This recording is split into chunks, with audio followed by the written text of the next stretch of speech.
Efectivamente, y quizá aquí pues lo han cacaraqueado muy mal, por cierto, la oposición, ¿no?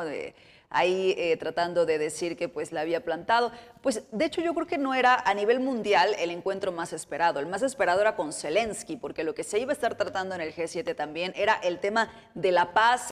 En este caso, de la joven Fernanda, pues lo sabemos porque la familia pidió la intervención de una autoridad paralela extra a la Fiscalía de Morelos y ahí derivó este asunto, donde además había un asunto político, de diferencias políticas entre dos administraciones o dos grupos políticos, que si son amigos... A trabajar, que están colapsando, no tienen forma de entrar a la pizca de la mandarina porque simple y sencillamente tienen la posibilidad de ser detenidos por la migra. ¿Qué hacen los migrantes? Se desplazan a otras áreas, pero provocan un problema, un grave problema, sobre todo si tomas en cuenta que la agricultura no espera. Panorama 360. Un análisis desde todos los ángulos. ¿Qué tal, amigas, amigos? Muy buenas noches. Gracias por acompañarnos en un episodio más de Panorama 360, esta mesa de opinión con un análisis desde todos los ángulos. Como cada noche de miércoles, para mí es un privilegio, un honor presentar a quienes forman parte de esta mesa de Panorama 360, mi compañera, colega y amiga, la doctora Michelle Onofre. Doctora, buenas noches. Muy buenas noches, para mí siempre es un placer estar en esta mesa. Y celebrando el cumpleaños como se debe. Claro, como debe ser, en compañía de ustedes. Trabajando. Muchas felicidades, Claro, doctora. gracias. Por supuesto, también presentar a mi compañero, colega y amigo Pedro Tonantzin. Pedro, buenas noches. Muchísimas gracias, un enorme placer, un honor estar con ustedes y por supuesto que sean muchos años más de salud y Gracias. lo principal es la salud y lo demás por añadidura. Te lo aprecio mucho, gracias. Muchas felicidades. Gracias también, por supuesto, al equipo de producción de Panorama 360, que hace posible cada semana, cada noche de miércoles, que lleguemos hasta sus dispositivos en internet a través del canal de YouTube y, por supuesto, las distintas redes sociales de Panorama 360. Hoy iniciamos esta mesa, doctora Pedro, con esta agenda internacional, donde ahora se incrusta, digamos, también el tema de la participación de la doctora Claudia Sheinbaum en esta cumbre de líderes mundiales allá en Canadá, y que al final me parece que en términos de expectativas no resultó como se esperaba. Creo que sí había mucha expectativa tanto de los simpatizantes de la presidenta de Morena como de los opositores, por supuesto, que también estaban esperando a ver... Estábamos, dice Héctor, estábamos. ¿En qué condiciones se daba este encuentro, esta reunión?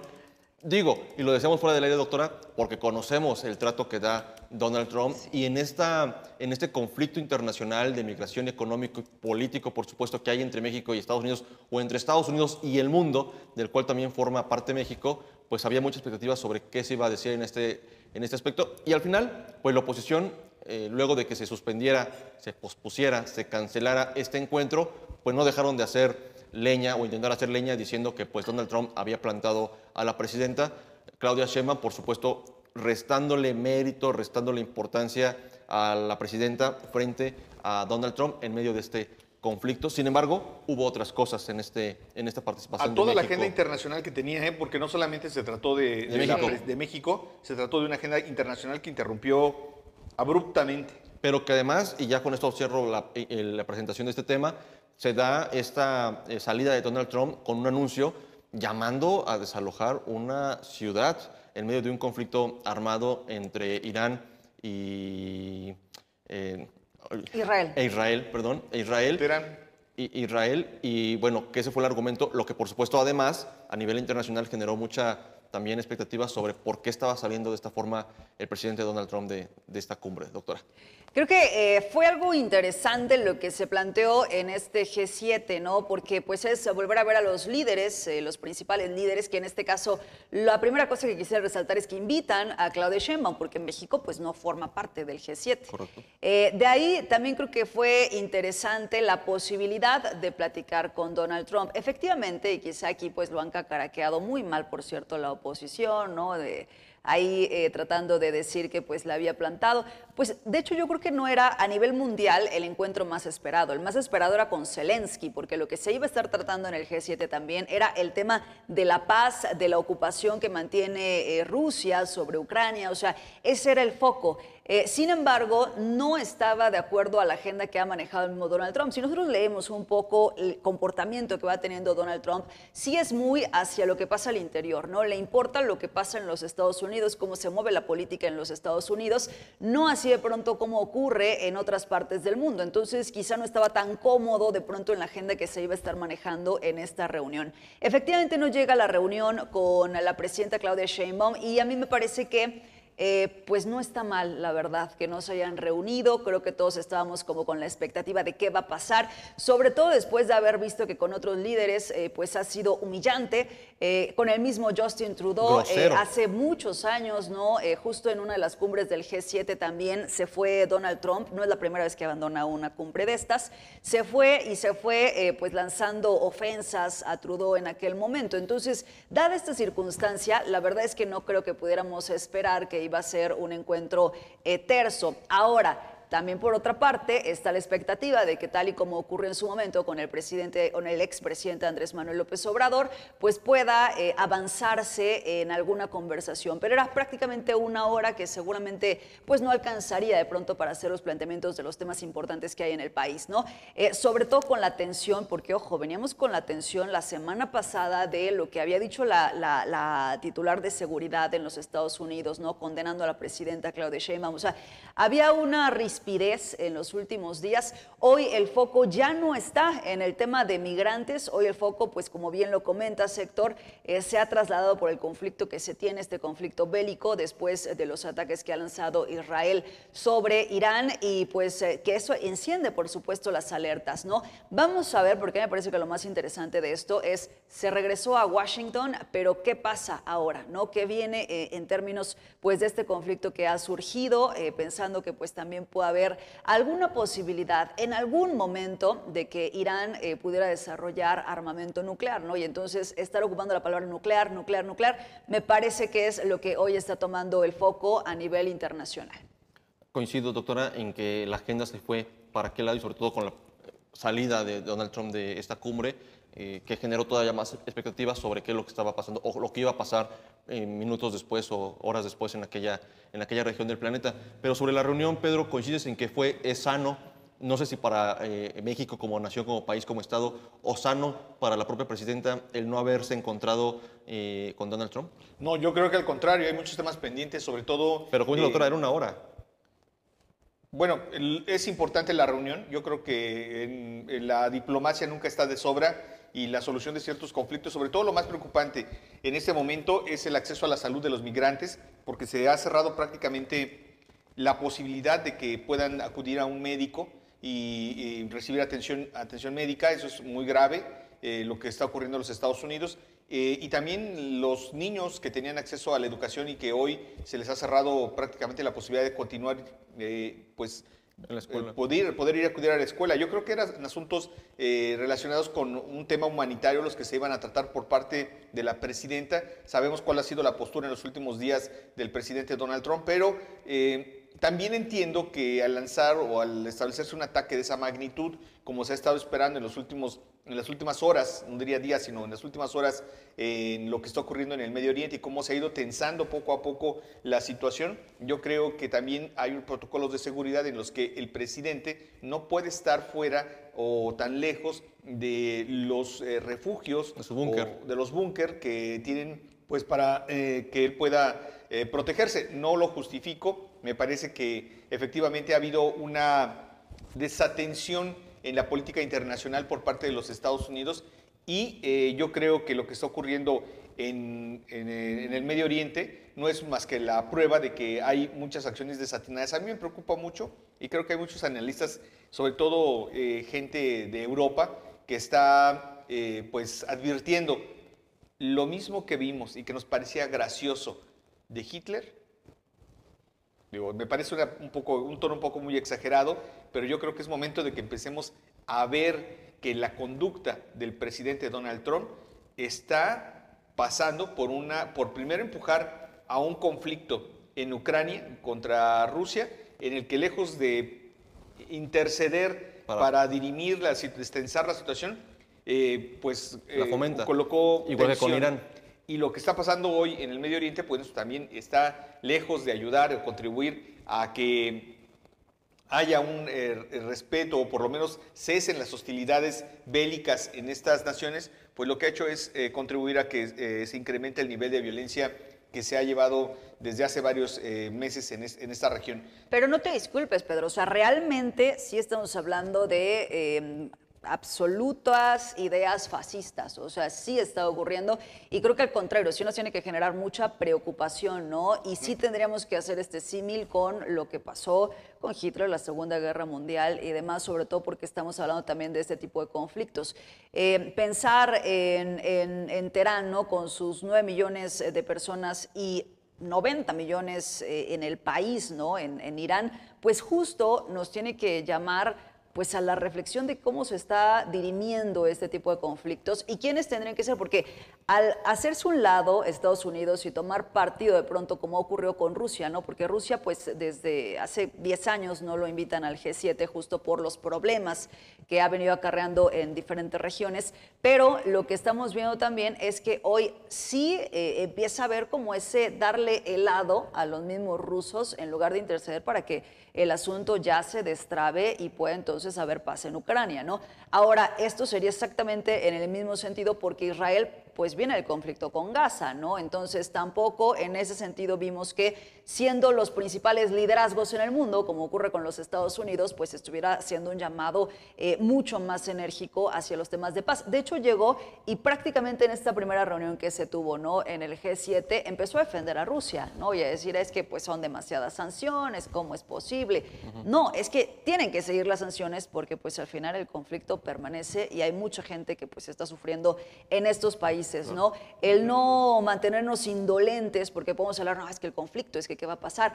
Es que hay gente que está sufriendo todos los días a partir de este tipo de ataques que se están dando. Sí, una infancia que no tiene acceso, si de por sí en Estados Unidos con los migrantes lo podemos ver cerca, sí, pero allá con semanas de enfrentamientos sin comida, sin medicina, sin acceso a servicios de salud, incluso sin agua potable. De hecho, los primeros informes, digamos que oficiales, por parte de tanto de Rusia como de Ucrania, no hablaba sobre la afectación a civiles. Sin embargo, en muchos videos, y creo que esta es de las primeras guerras que está documentando, no los corresponsales de guerra, la sociedad la está documentando a través de los teléfonos celulares. Lo que vimos fue ataques agresivos en contra de la población civil del ejército ruso.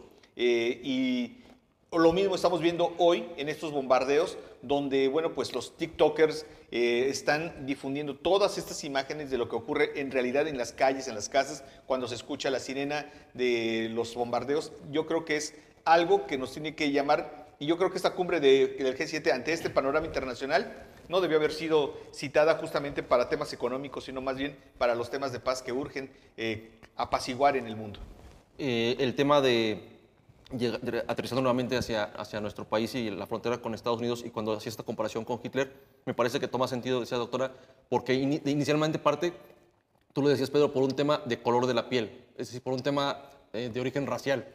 Inicialmente racial, que se justifica principalmente en el hecho de que llaman o quieren culpar a los migrantes como parte del problema económico que se vive en los Estados Unidos, que fue exactamente lo que el mismo discurso que siguió Hitler, es decir, lo primero fue los problemas económicos de los alemanes se basan en la gran cantidad de migrantes y en el control económico de los judíos sobre las finanzas de esta nación, los culpa, de alguna manera se convoca a esta primera movilización del partido nazi en la noche de los cristales rotos, que es una acción únicamente partidista.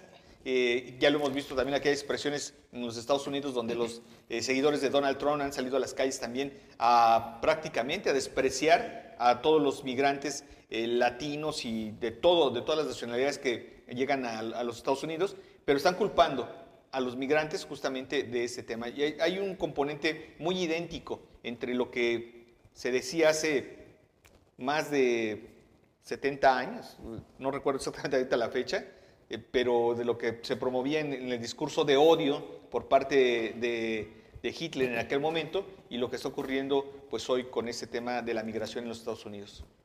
Vamos a hacer una pausa porque recuerden que también estamos transmitiendo a través del 98.1 Super en FM, gracias a Jaime Luis Brito y a Pepe Montes, conductores del espacio de noticias cotidiano de Panorama 360. Y regresamos con ese tema, porque además, para cerrar, ahora que regresemos, quiero decir que siempre que hay un tema económico, doctora, como el que está enfrentando Estados Unidos por sus propias decisiones, de pronto las guerras en otras partes del mundo favorecen el tema económico en Estados Unidos. Tampoco me parece que sea casualidad que esto sea así en esta ocasión. Pero vamos a hacer esta pausa y regresamos en breve. Panorama 360. Un análisis desde todos los ángulos. Gracias por continuar con nosotros en Panorama 360. Hablábamos del conflicto internacional que mantiene Estados Unidos pues, con el mundo, entre ellos con México, en temas de migración, en temas también políticos y económicos. Y yo ponía, Pedro, en la mesa el tema de que cuando hay una recesión, una posibilidad de que la economía estadounidense se vea afectada, en este caso me parece que por decisiones propias de su administración, de pronto surgen estos temas. No es que surjan guerras, sino que surge la participación o el reforzamiento de la presencia de Estados Unidos en estas guerras, doctora.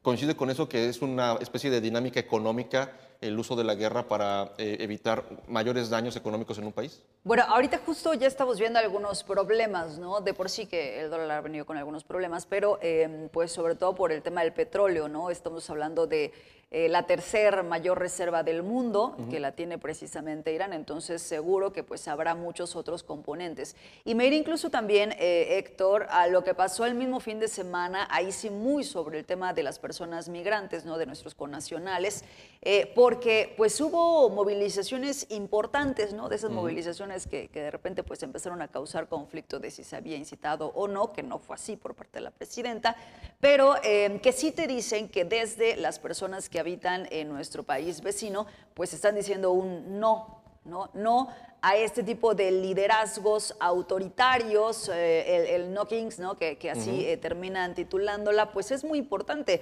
En comparación que tuvimos, pues imágenes muy complejas, como el tema del senador que fue detenido, ¿no? Que es de origen mexicano, la forma en la que lo detienen. O sea, sí estamos viendo a un país que pues pareciera que está cambiando mucho, pero ojo, si nosotros nos concentramos en las ideas que tienen los mismos estadounidenses, si bien pues avalaron que volviera Donald Trump a la presidencia, no están de acuerdo de pronto en las medidas que se están poniendo, ¿no? Y hay muchas encuestas que te dicen que pues está rondando el 11% de personas que están de acuerdo, por ejemplo, con el tema de las deportaciones en los términos 11%. Que la están haciendo.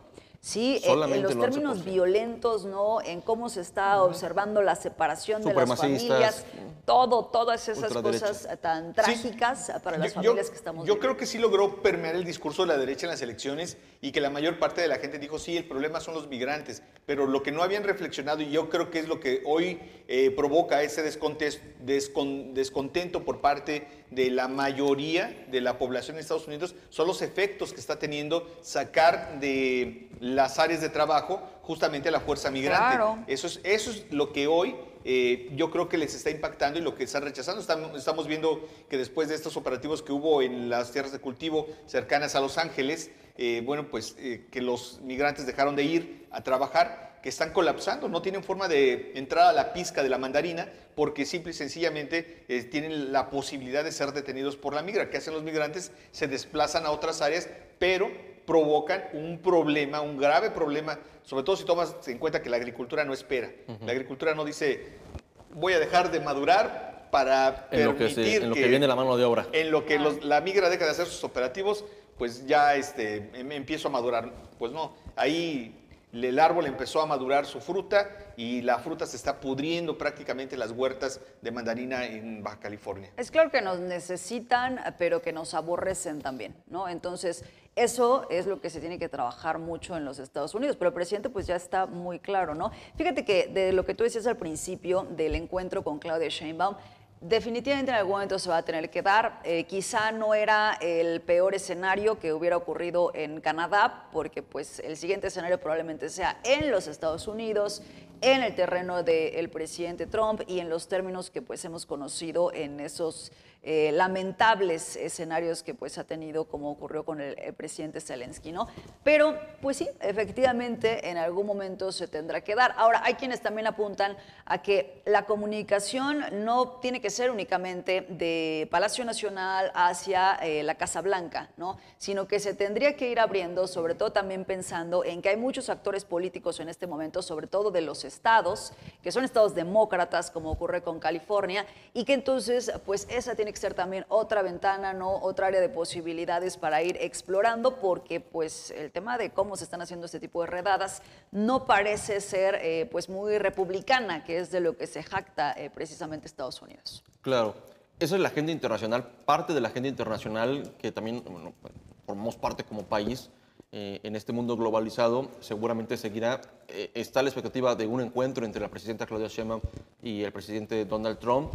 Entiendo el punto, doctora, de a ver qué pasa, a ver qué tan malos tratos recibe nuestra presidenta como presidenta de nuestro país y cuál es la postura también, hay que preverlo, de la oposición en México sobre la figura de la presidencia de nuestro país, ¿no? Ya creo que podemos adelantarlo, pero bueno, ojalá que haya una altura de miras positiva por parte de la oposición en nuestro país. Esto seguirá avanzando, pero tampoco podemos dejar de ver lo que pasa en nuestro país y este me parece un tema del que se han hecho documentales, de que hay muchos casos, de que hay muchos expedientes archivados y que es muy importante. La justicia, yo digo así, para quien la compra, para quien le alcanza, incluso para inventarse o para crearse una justicia, y hablo del caso Wallace, donde a lo largo de la historia ha habido un montón de señalamientos, pero hasta ahora parece que empieza a cobrar cierta forma de justicia este tema. Hace unos días, Juana Hilda González Lomelí, sentenciada a casi 80 años de prisión por su presunta, bueno, por su participación, porque fue sentenciada, fue condenada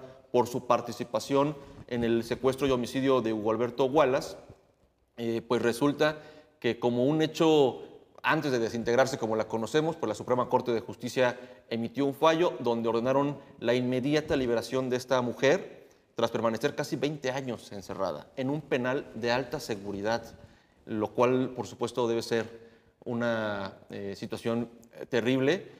Y si nos basamos en lo que ha dicho la Suprema Corte de Justicia de la Nación, pues para una mujer inocente. Terrible lo que le sigue. No olvidemos que a pesar de que salió la directora del penal a despedirla de besito y abrazo, más de 20 presuntos suicidios de mujeres. Esa directora, sobre ella pesa una acusación de la Comisión Nacional de los Derechos Humanos y de las internas sobre los tratos indignos que están recibiendo las presas y muchas veces prácticamente impulsándolas o forzando, pues hay un hostigamiento de tal grado que se le ha acusado de llevar al suicidio a estas mujeres. Si hay algo que desde mi punto de vista me preocupa y da miedo en términos de justicia en este país, es que te inventen cargos y que haya toda una estructura para inventarte cargos y acusarte de un delito que no cometiste. Y de acuerdo con lo que señaló la Suprema Corte de Justicia de la Nación, esto ocurrió contra Juana Hilda, quien fue sentenciada basada en una declaración que fue obtenida bajo tortura, doctora.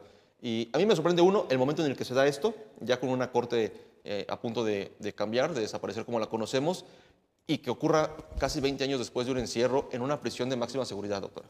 Son decenas de personas que pues su vida quedó destrozada después del caso de Isabel Miranda de Wallace.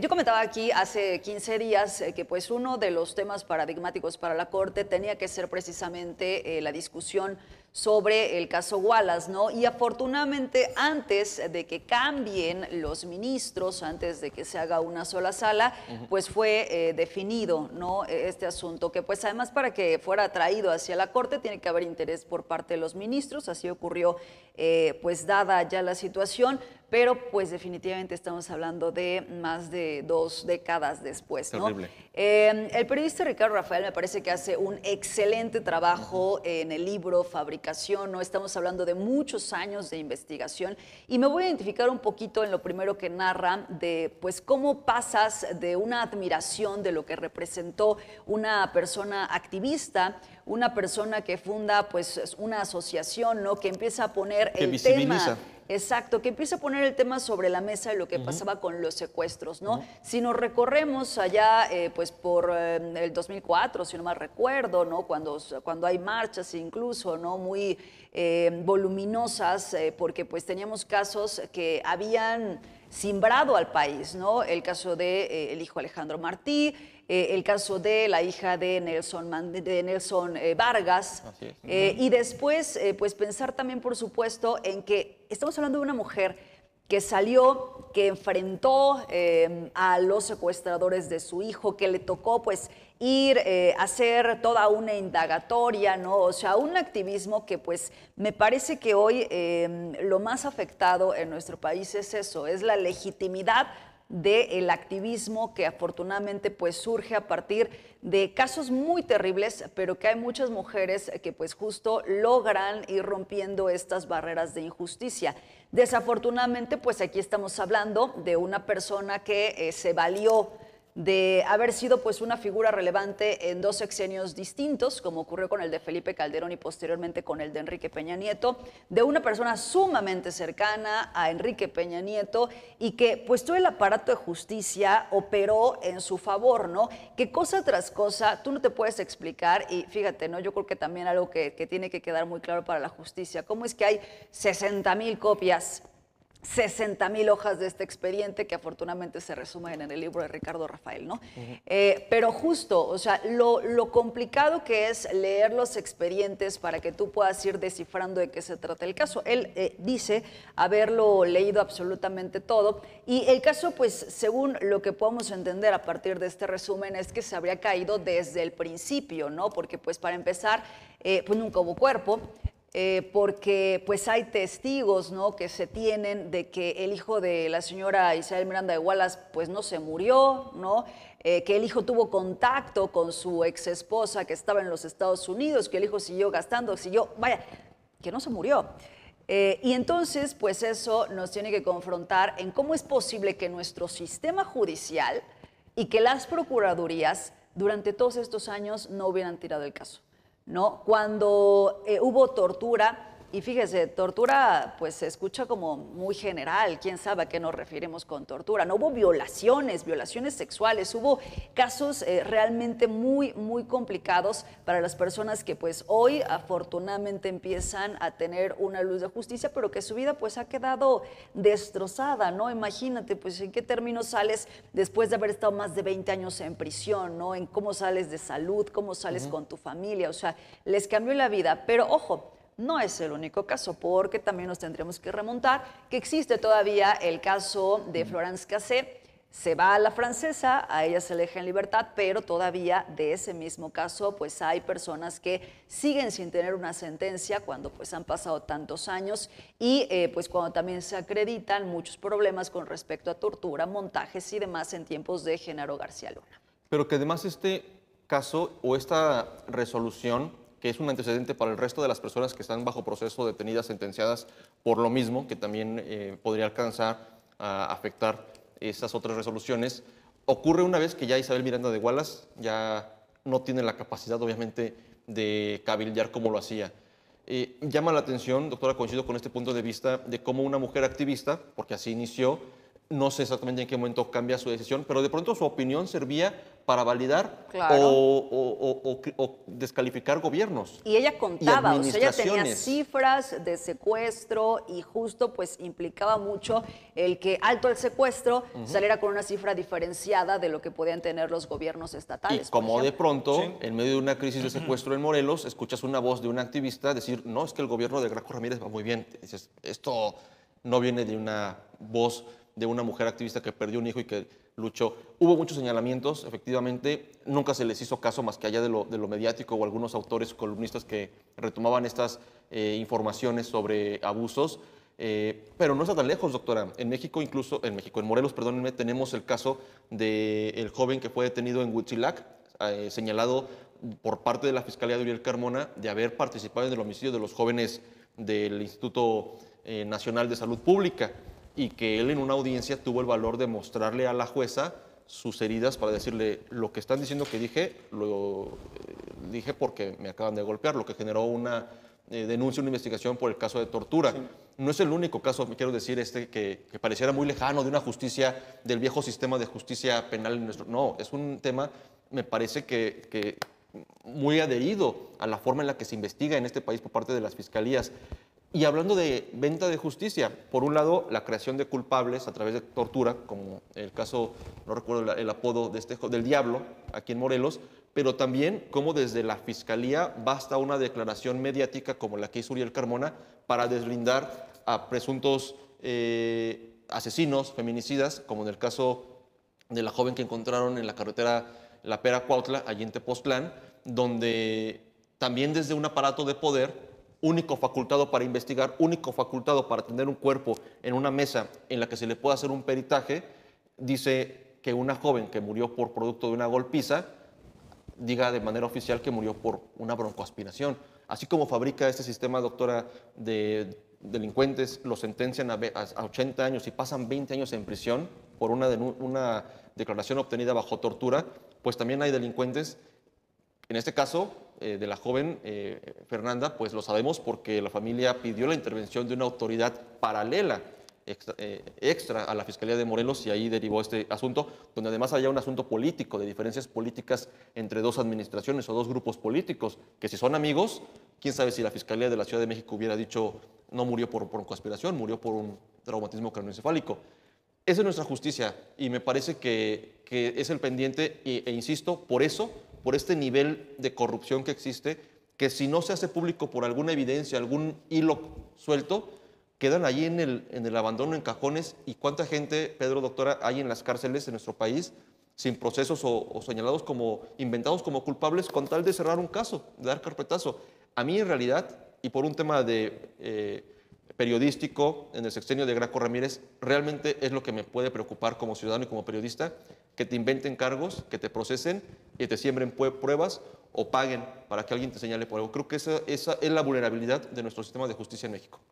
Así es, yo creo que poniendo en contexto, porque todavía no estábamos en la guerra contra las drogas, y qué bueno que lo precisó, doctora, que justamente veníamos de un tema del secuestro, que además yo de verdad lo lamento muchísimo.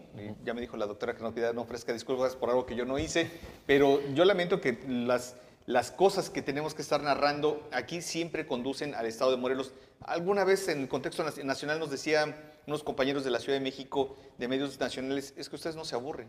Creo que es un estado tan pequeñito que genera tanta información. ¿Y por qué lo digo? Porque justamente cuando se estaba hablando del tema de secuestro, estamos hablando de 1995, 97, 98, uno de los grandes personajes era el Mocho Orejas. Con sede en Morelos. Nacido en Miacatlán, formó parte de una organización criminal que prácticamente se hizo famosa, que tuvo muchas raíces y pues cuestiones que lo conectan justamente con el poblado de Tlaika en el municipio de Jonacatepec. De ahí sale el Viborón, la víbora, en fin, todo un linaje de secuestradores. Huitzilac, no te vayas tan lejos. Y uno de los principales temas que salta a la luz pública, que empieza a hacerse visible con el tema del secuestro, es lo que ocurre en Tepoztlán. En el año 2000, el secuestro de la joven Paola Gallo, y esta acción del padre de no esperar a las autoridades que estaban rebasadas, que estaban coludidas con los secuestradores, y tomar la justicia en sus manos. Yo creo que esta narrativa no le gustó mucho al gobierno, como no le gustó la narrativa de Martí, y tuvo que tomar en algún momento dado el control de esa narrativa, de lo que estaba ocurriendo, de la actividad delictiva en ese momento, que eran los secuestros. Y en algún momento muchos de quienes cubrieron el caso de Wallace, pues hablaron justamente que no había una razón que hiciera pensar que se trataba primero de un joven que no estaba involucrado en asuntos ilegales. Se especuló mucho que efectivamente estaba involucrado en un asunto de carácter ilegal, y dos, que la acción de querer investigar o esclarecer el caso no era similar a lo que había ocurrido con el caso del señor Gallo, que fue investigar, detener y llevar ante la justicia a los responsables, a 5 policías, bueno, varios personajes, pero entre ellos varios policías del municipio de Tepoztlán, que fueron los causantes del secuestro, quienes mataron a la joven Paola Gallo.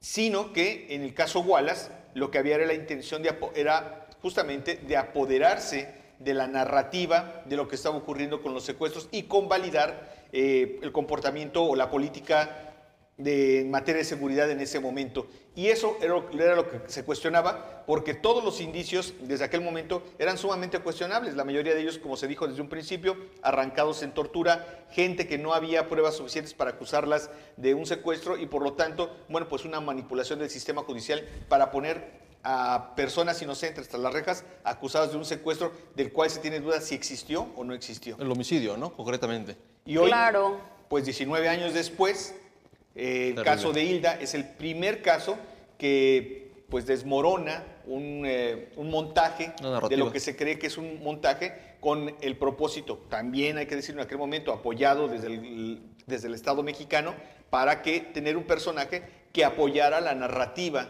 del gobierno federal en materia de seguridad. Claro, estamos hablando de, o sea, una mujer, Isabel Miranda de Wallace, que estuvo presente en los cuestionarios, ¿no?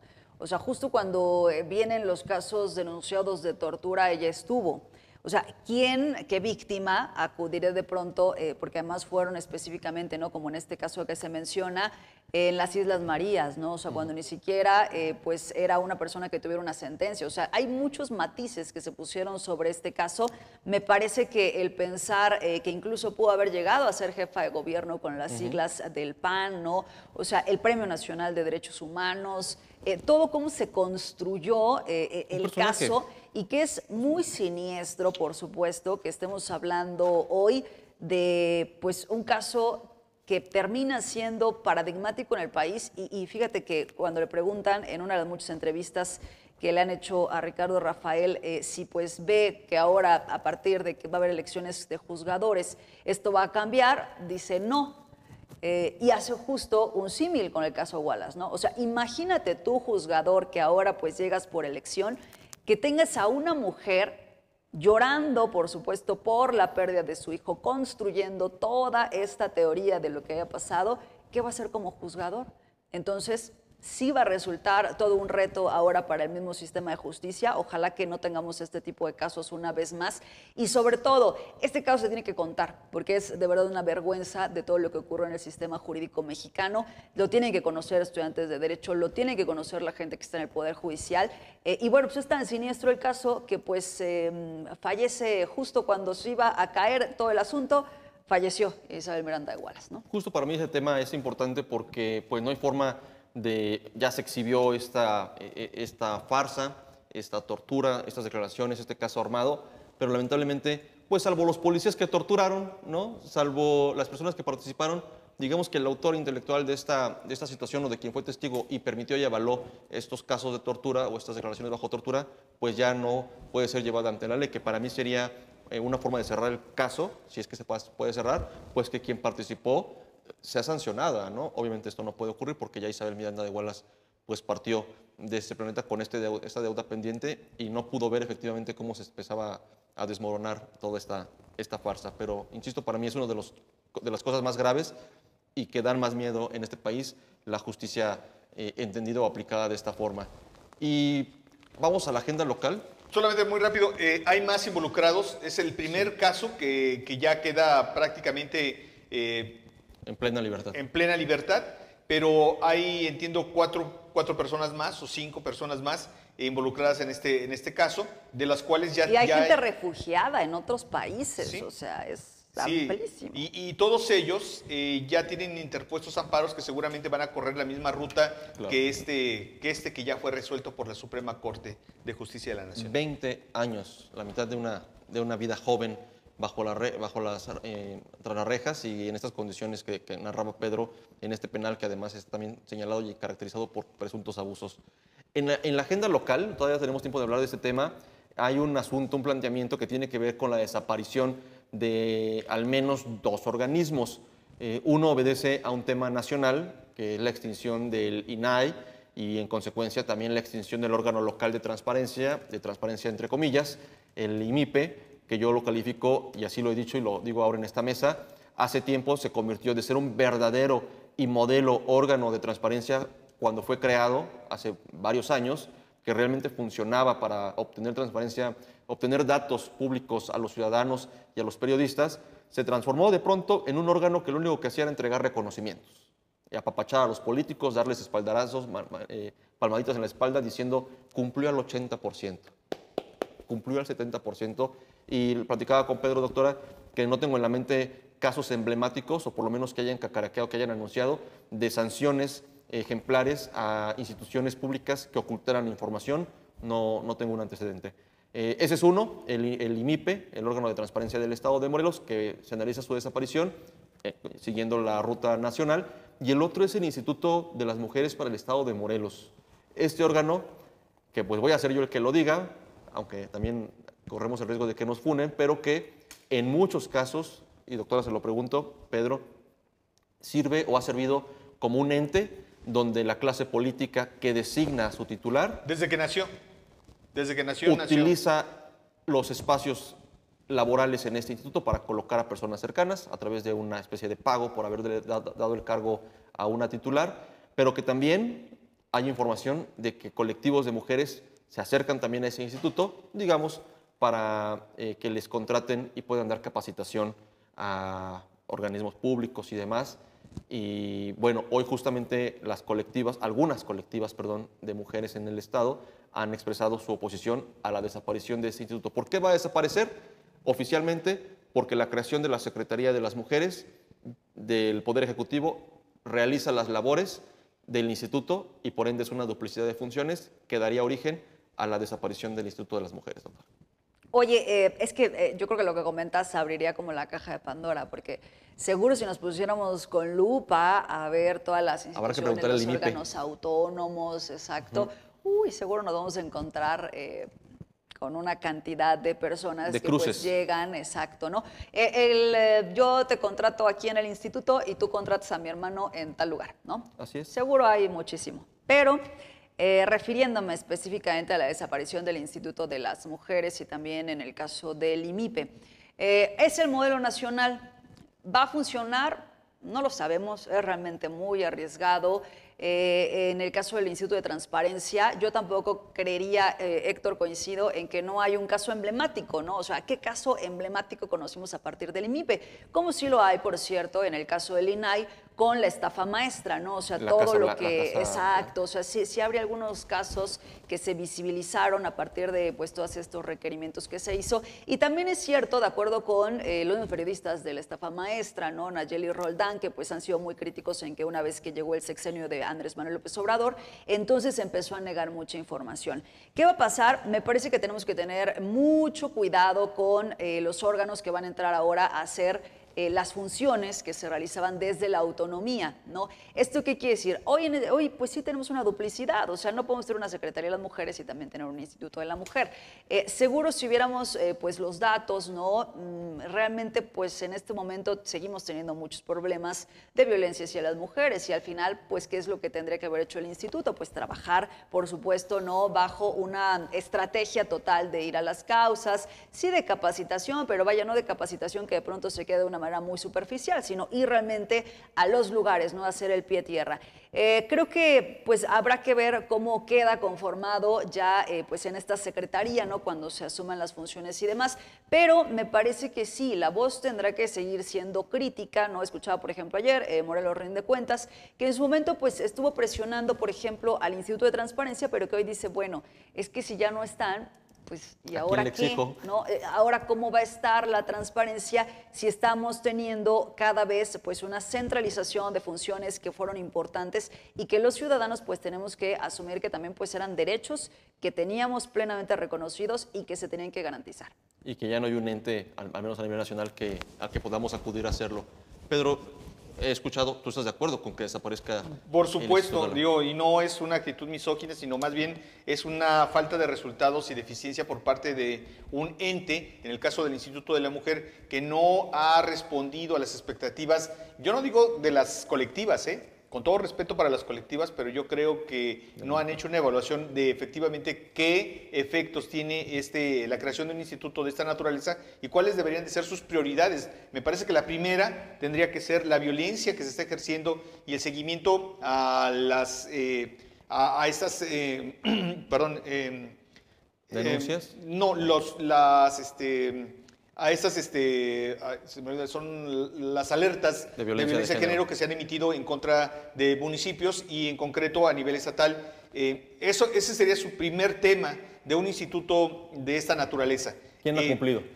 Segundo, la armonización de la ley y por supuesto el avance en por lo menos 70 rubros en las diferentes leyes locales que tienen que ver con el tema de las mujeres. Una armonización de pues, lo que debe ser la ley, ajustarla a las necesidades y a lo que ha mantenido a las mujeres bajo un problema de equidad frente al género masculino o frente a los abusos que se han cometido por parte de las instituciones en contra de las mujeres. Eso no lo ha atendido la institución, como no ha atendido temas educativos, como no ha atendido una infinidad de situaciones que me parecen a mí muy graves y que han pasado de lado. No han querido ni siquiera ser observadoras de lo que ocurre cotidianamente con pues esta violencia en contra de las mujeres. Es una infinidad de reclamos por las cuales yo diría no tienen ninguna razón de existir. Si creas una fiscalía anticorrupción a la cual le destinas 10 millones de pesos para que exista y al final de cuentas no te entrega ningún político corrupto, sabiendo toda la corrupción que hay en la entidad, pues entonces, ¿de qué te sirve una fiscalía de esa naturaleza? Como no te sirve ninguna institución de esa naturaleza que no tiene ningún resultado palpable, más allá de que diga, fui a dar 10 cursos, 20 cursos, 10,000 pláticas para que concientizar, sensibilizar y reconstruir a machos, pero, y en el fondo, lo verdaderamente importante, yo creo que no lo está tocando esta institución. En el caso del IMIPE, nació con muy buena expectativa. De hecho, los primeros ejercicios que tuvo esta institución son bastante pues, loables. Me parece que incluso no era del agrado de los alcaldes ni de las autoridades. Y eso justamente llamó la atención por parte de los partidos políticos de inmediatamente apoderarse del control de una institución que sabía que era un freno o podía ser un obstáculo para la corrupción, que dijeron, bueno, pues es un espacio que al final de cuentas lo definimos los partidos políticos en el Congreso del Estado y los mismos partidos políticos podemos decir cómo utilizamos esa institución. Terminaron partidizándola y bueno, el día de hoy eso es lo que tenemos de estas dos instituciones. Yo solamente al costalito de las desapariciones, yo le agregaría también el Consejo de Seguridad. ¿De qué nos sirve? Claro. Pedro, muchas gracias. Doctora, se nos acabó el tiempo. Gracias por escucharnos. Muchas gracias, doctora. Gracias, Pedro. Muchísimas gracias. Y sobre todo, gracias a ustedes por el favor de su atención esta noche. Gracias, como cada semana, por darle play a esta mesa de opinión de Panorama 360. Gracias a todo el equipo de producción y, por supuesto, nos vemos y escuchamos la próxima semana con más opiniones aquí en Panorama 360. Muchas gracias. Panorama 360. Un análisis desde todos los ángulos.